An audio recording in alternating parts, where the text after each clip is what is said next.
ബി.ജെ.പിയുടെ ദേശീയ വൈസ് പ്രസിഡന്റാണ് അബ്ദുള്ളക്കുട്ടി. ബീഹാറിൽ നിതീഷ് കുമാർ എങ്ങനെയാണോ അതിനൊപ്പം എത്തില്ലെങ്കിലും ഏതാണ്ട് അതുപോലെ തന്നെയാണ് അബ്ദുള്ളക്കുട്ടിയുടെ നടപടികളും. ഇടതുപക്ഷത്തോടൊപ്പം ദീർഘകാലം പ്രവർത്തിച്ച അബ്ദുള്ളക്കുട്ടി അധികാരമോഹത്താൽ ഒടുവിൽ ചില കാരണങ്ങൾ പറഞ്ഞ് ഇടതുപക്ഷത്തോട് വിട പറഞ്ഞ് കോൺഗ്രസിൽ ചേർന്നു. കണ്ണൂരിൽ മത്സരിച്ച് MLA ആയി. ഒടുവിൽ കണ്ണൂരിൽ മത്സരിക്കാൻ സീറ്റ് കൊടുക്കാത്തപ്പോൾ കോൺഗ്രസിൽ നിന്നും പടിയിറങ്ങി BJP പാളയത്തിൽ ചേക്കേറി. എന്തുകൊണ്ടോ അവിടെ ഇപ്പോൾ കുറച്ചു കാലമായി തുടരുന്നുണ്ട്. സംസ്ഥാന ഘടകത്തിന് താല്പര്യമില്ലെങ്കിലും ദേശീയ മുസ്ലിം പരിവേഷത്തിൽ അദ്ദേഹം ചില സ്ഥാനങ്ങളിൽ ഇരിക്കുന്നത് കൊണ്ട് തന്നെ തൽക്കാലം ആ പാർട്ടിയിൽ തന്നെ ഇപ്പോൾ തുടരുന്നുണ്ട്.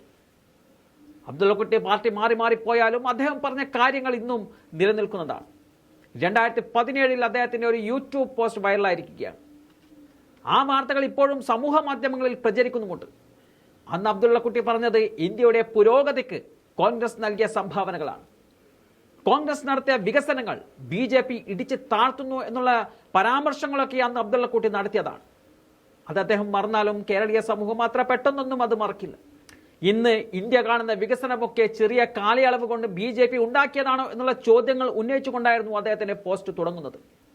സ്വാതന്ത്ര്യത്തിന് ശേഷം 6 പതിറ്റാണ്ടുകൾ ഇന്ത്യ ഭരിച്ച കോൺഗ്രസ് കാർഷിക, വ്യാവസായിക, വിദ്യാഭ്യാസ മേഖലകളിലൊക്കെ അടിത്തറ പാകിയത് നമ്മൾ മനസ്സിലാക്കണമെന്നും അദ്ദേഹം പറയുന്നുണ്ട്. ഇന്ന് നെഹ്റുവിനെ BJP തിരസ്കരിക്കാൻ നോക്കുമ്പോൾ അന്ന് അബ്ദുള്ളക്കുട്ടി പറഞ്ഞ കാര്യങ്ങൾ BJP നേതാക്കൾ ഓർക്കേണ്ടതുണ്ട്. അദ്ദേഹം അന്ന് പറഞ്ഞത് പണ്ഡിറ്റ് നെഹ്റുവാണ് ഇന്ത്യയിൽ വ്യവസായ പുരോഗതിക്ക് അടിത്തറ പാകിയത് എന്നതാണ്.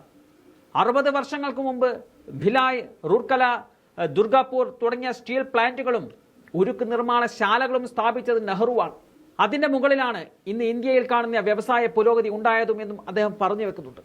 ഇങ്ങനെ നിരവധി കാര്യങ്ങൾ പറഞ്ഞുകൊണ്ടാണ് നെഹ്റു കുടുംബത്തിനെ ഒരിക്കലും മാറ്റി നിർത്താൻ സാധിക്കില്ല എന്നുള്ള കാര്യം അബ്ദുള്ളക്കുട്ടി പറഞ്ഞു വെക്കുന്നത്. ഇന്ത്യയുടെ ചരിത്രത്തിൽ നിന്നും നെഹ്റുവിനെ അടർത്തി മാറ്റാൻ ശ്രമിക്കുന്ന അമിത്ഷായോടും കൂട്ടരോടും ഒരിക്കൽ കൂടി ഈ കാര്യങ്ങൾ ആവർത്തിച്ചു പറയുവാനുള്ള ധൈര്യം ഇന്ന് അബ്ദുള്ളക്കുട്ടിക്ക് ഉണ്ടോ എന്നതാണ് സോഷ്യൽ മീഡിയ ചോദിക്കുന്നത്.